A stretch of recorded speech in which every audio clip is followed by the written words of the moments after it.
भजन हम सब ने सुने हैं, है ना? और कई बार तो हम उनमें खो भी जाते हैं। लेकिन कभी रुक कर ये सोचा है कि जब कोई भक्त गा रहा होता है तो वो असल में क्या कह रहा होता है? मतलब उन शब्दों के पीछे इमोशंस की कितनी लेयर्स, कितनी परतें छिपी होती हैं। चलिए आज इसी को थोड़ा कुरेदते हैं, इसकी चीर-फाड़ करके देखते हैं। चलिए सीधे दिल से निकली एक पुकार सुनते हैं। आजा माँ तेन अखियां उड़क दियां। ये लाइनें सिर्फ शब्द नहीं है, इनमें एक तड़प है ना? एक गहरा इंतजार। और जानते हैं, भक्ति की शुरुआत अक्सर ऐसी ही किसी गहरी पर्सनल फीलिंग से होती है। तो सवाल ये है कि जब हम प्रार्थना करते हैं, चाहे हाथ जोड़कर करें या भजन गाकर, तो असल में हम कर क्या रहे होते हैं?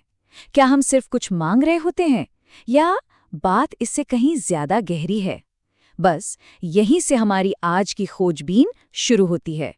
अच्छा, प्रार्थना का जो सबसे कॉमन, सबसे बेसिक रूप है, वो क्या है? मदद मांगना, राइट? ये एकदम वो नींव है, वो फाउंडेशन जिस पर भक्ति की पूरी इमारत खड़ी होती है। जब इंसान को लगता है ना कि अब सहारे की जरूरत है, तो सबसे पहले प्रार्थना ही याद आती है। और ये जो मांगना है ना, ये भी मोटे तौर पर दो तरह का होता है। एक तरफ इंसान अपने दुखों से, अपनी तकलीफों से छुटकारा चाहता है, जैसे कि हे दुख भंजन सुन लो मेरी पुकार।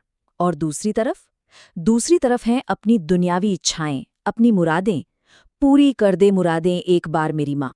और कभी-कभी तो ये प्रार्थना एक तरह का लेन देन, एक डिवाइन ट्रांजैक्शन बन जाती है। आपने भजनों में सुना होगा, भक्त वादा करते हैं कि अगर मेरी ये मुराद पूरी हो गई तो मैं हलवा चढ़ाऊंगा या लाल चुनरी चढ़ाऊंगी। ये ना भक्ति का एक बहुत ही प्रैक्टिकल साइड दिखाता है, जहां आस्था एक वादे पर टिकी है। लेकिन क्या प्रार्थना सिर्फ मांगने तक ही सीमित है? नहीं। जरा सोचिए, जब कोई भक्त किसी ऐसी शक्ति से कुछ मांग रहा है जो उसकी मदद कर सकती है, तो वो इनडायरेक्टली ये मान भी तो रहा है कि वो शक्ति कितनी महान है, कितनी बड़ी है। और बस यहीं से प्रार्थना का दूसरा लेवल शुरू होता है, यानी विस्मय और प्रशंसा का लेवल। इस लेवल पर आकर न प्रार्थना मेरी जरूरत से निकलकर तेरी महानता तक पहुंच जाती है, एकदम कॉस्मिक हो जाती है। भजन फिर बताते हैं कि कैसे पूरी कायनात, सूरज, चांद, सितारे, यहाँ तक कि ब्रह्मा, विष्णु, महेश जैसे बड़े बड़े देवता, सब उसी एक शक्ति के सामने झुके हैं, उसी की महिमा गा रहे हैं। ये उस शक्ति का एहसास है जो हमारी सोच से, हमारी कल्पना से कहीं कहीं ज्यादा बड़ी है।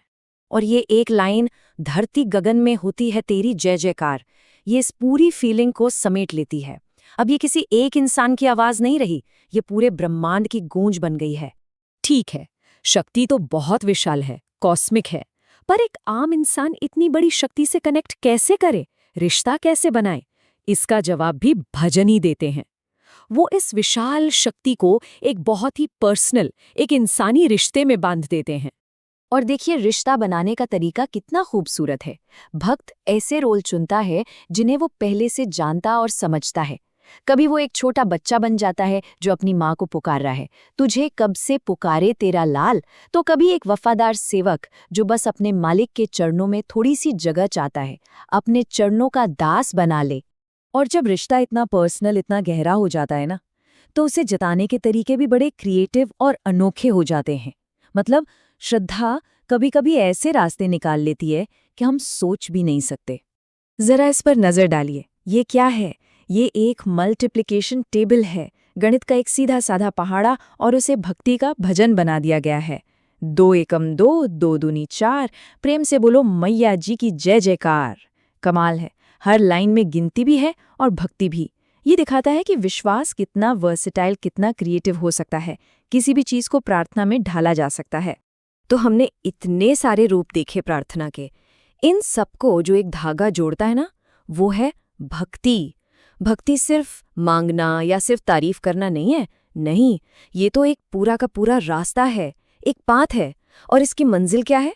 प्रेम, सेवा और समर्पण के जरिए उस डिवाइन पावर के साथ एक हो जाना, मिल जाना। और बस यहीं हम प्रार्थना के सबसे ऊंचे, सबसे टॉप लेवल पर पहुंचते हैं। ये वो स्टेज है जब भक्त मांगना छोड़ देता है, सिर्फ तारीफ करने से भी आगे बढ़ जाता है, और अब वो बस खुद को पूरी तरह सौंप देना चाहता है, सरेंडर कर देना चाहता है।